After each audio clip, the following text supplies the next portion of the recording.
میری بیٹی استغفار کے لیے خود قرآن میں حکم ہے، قل تستغفروا ربکم انہ کان غفارا یرسل السماء علیکم مدرارا ویمددکم باموال وبنین ویجعل لکم جنات ویجعل لکم انہارا، کہ اس سے تمہارا رزق بھی بڑھتا ہے، مال بھی بڑھتا ہے، اولاد بھی بڑھتی ہے۔ حضرت حسن رضی اللہ تعالی عنہ کے پاس ایک آدمی آیا، اس نے کہا کہ حضرت دعا کریں میری مال میں برکت نہیں ہوتی، فرمایا استغفار کرو۔ وہ چلا گیا۔ دوسرا آدمی آیا، اس نے کہا حضرت میری اولاد بہت تھوڑی ہے، آپ نے فرمایا استغفار کرو۔ اور آدمی آیا، اس نے کہا حضرت ہمارے باغ تو ہے لیکن پھل نہیں لگتا، فرمایا استغفار کیا کرو۔ ایک اور آدمی آیا، اس نے کہا حضرت کافی عرصہ ہو گیا بارشیں نہیں ہوئی ہیں، حضرت میں استغفار کیا کرو۔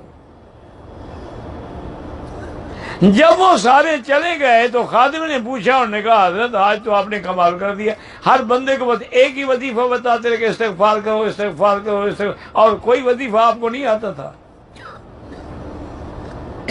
آج اللہ کے بندے، یہ میں نے تو نہیں کہا ہے، تو اللہ نے کہا ہے کہ جو استغفار کرتے ہیں یرسل السماء مدرارا، آسمان سے انبار سے برساتے ہیں، وَيُمْدِدْكُمْ بِأَمْوَالٍ، تمہارا مال بھی بڑھاتے ہیں، وَبَنِينَ تمہاری اولاد بھی بڑھاتے ہیں، وَيَجْعَلْ لَكُمْ جَنَّاتٍ وَيَجْعَلْ لَكُمْ أَنْهَارًا، تمہارے لیے باغ بھی بناتے ہیں، نہریں بھی جاری کرتے ہیں۔ تو قرآن کا فیصلہ ہے، میں نے تو نہیں بتایا۔ تو استغفار ایک عظیم نعمت ہے،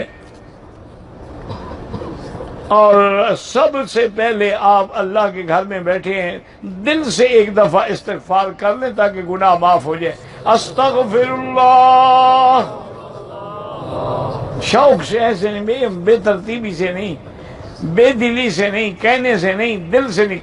استغفر اللہ الذی لا الہ الا هو الحی القیوم واتوب الیہ۔ تو یہ استغفار عظیم نعمت ہے، پڑھ کے تجربہ کریں۔ نسوار منہ میں ہو تو اللہ کا ذکر نہ کریں، اللہ کا ذکر پاک ہے، وہ پاک منہ چاہتا ہے۔